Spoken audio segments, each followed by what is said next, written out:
ಹಿಂದೂ ಸಂಸ್ಕೃತಿಯಲ್ಲಿ ಬೇಕಾದಷ್ಟು ರೀತಿಯ ದಾನಗಳಿದೆ. ಅಂದ್ರೆ ಅದು ಭೂದಾನ ಆಗಿರ್ಬೋದು, ಅನ್ನದಾನ, ಗೋದಾನ, ವಿದ್ಯಾದಾನ ಮತ್ತೆ ಕನ್ಯಾದಾನ, ಇನ್ನು ಅನೇಕ ರೀತಿಯ ದಾನಗಳಿದೆ.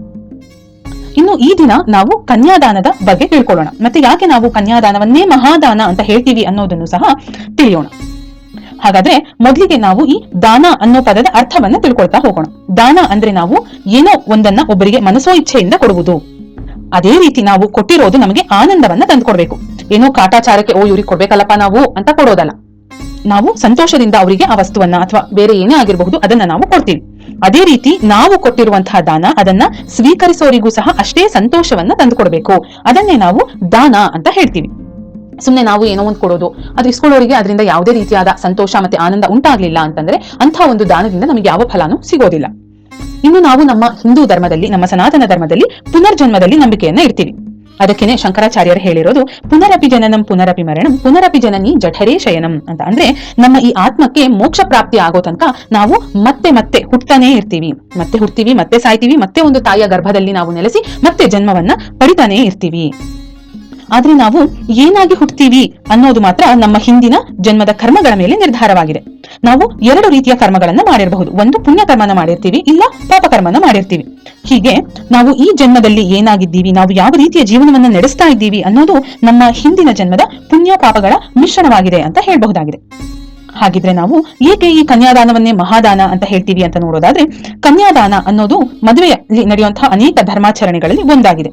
ಇನ್ನು ಈ ಶಾಸ್ತ್ರದಲ್ಲಿ ಹುಡುಗಿಯ ತಂದೆ ಅಥವಾ ಮನೆಯ ಹಿರಿಯರಾದವರು ಯಾರಿರ್ತಾರೆ ಅವರು ಹೆಣ್ಣಿನ ಕೈಯನ್ನ ವರನಿಗೆ ಕೊಡ್ತಾರೆ.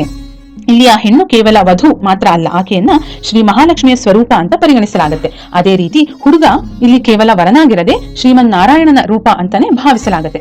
ಹಾಗಾಗಿ ಈ ಜೀರ್ಗೆ ಧಾರೆ ನಡೆಯುವಂತಹ ಸಂದರ್ಭದಲ್ಲಿ ವರ ಮತ್ತೆ ವಧುವಿನ ನಡುವೆ ಒಂದು ಅಂತರಪಟವನ್ನ ಹಿಡಿದು ಪುರೋಹಿತರು ಹೀಗೆ ಹೇಳ್ತಾರೆ: ಸುಲಗ್ನ ಸಾವಧಾನ, ಸುಮುಹೂರ್ತ ಸಾವಧಾನ, ಶ್ರೀ ಲಕ್ಷ್ಮೀನಾರಾಯಣ ಧ್ಯಾನ ಸಾವಧಾನ.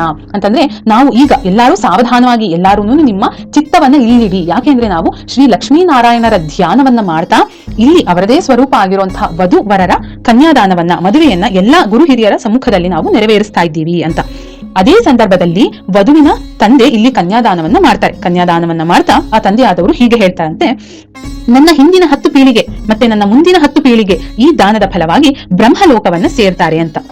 ನೋಡಿ, ಎಂಥ ಅದ್ಭುತವಾದಂತಹ ಮಾತು ಅಲ್ವಾ? ನಾವು ಇನ್ ಯಾವುದೇ ರೀತಿಯಾದ ದಾನವನ್ನ ಮಾಡಿದ್ರು ಸಹ ಕೇವಲ ನನಗೆ ಅಥವಾ ನನ್ನ ಪರಿವಾರಕ್ಕೆ ಮಾತ್ರ ನಾವು ಪುಣ್ಯ ಫಲವನ್ನ ದೊರಕಿಸ್ಕೊಡ್ಬಹುದು. ಅದೇ ನಾವು ಕನ್ಯಾದಾನವನ್ನ ಮಾಡಿದ್ರೆ ಹಿಂದಿನ 10 ಪೀಳಿಗೆ ಅಂದ್ರೆ ನನ್ನ ಹಿಂದಿನ 10 ಜನರೇಷನ್ ಮತ್ತೆ ನನ್ನ ಮುಂದಿನ 10 ಜನರೇಷನ್ ಸಹ ಬ್ರಹ್ಮಲೋಕವನ್ನ ಪಡಿತಾರೆ.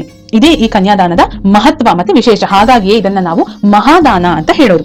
ಹೀಗೆ ನಡೆಯುವಂತಹ ಕನ್ಯಾದಾನದಲ್ಲಿ ವರನಾದವನು ವಧುವನ್ನ ಸ್ವೀಕರಿಸಿ ಆಕೆಯನ್ನ ಇವಳು ನನ್ನ ಸಹಧರ್ಮಿಣಿ, ನನ್ನ ಅರ್ಧಾಂಗಿ ಅಂತ ಹೇಳ್ತಾನೆ.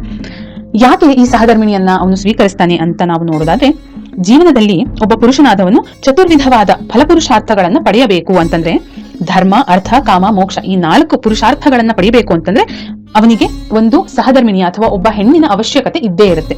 ಹಾಗಾಗಿ ಗಂಡನಾದವನು ಅಥವಾ ಹುಡುಗ ಇಲ್ಲಿ ಆ ಹುಡುಗಿಯನ್ನ ತನ್ನ ಸಹಧರ್ಮಿಣಿ ಅಂತ ಒಪ್ಕೊಳ್ತಾನೆ.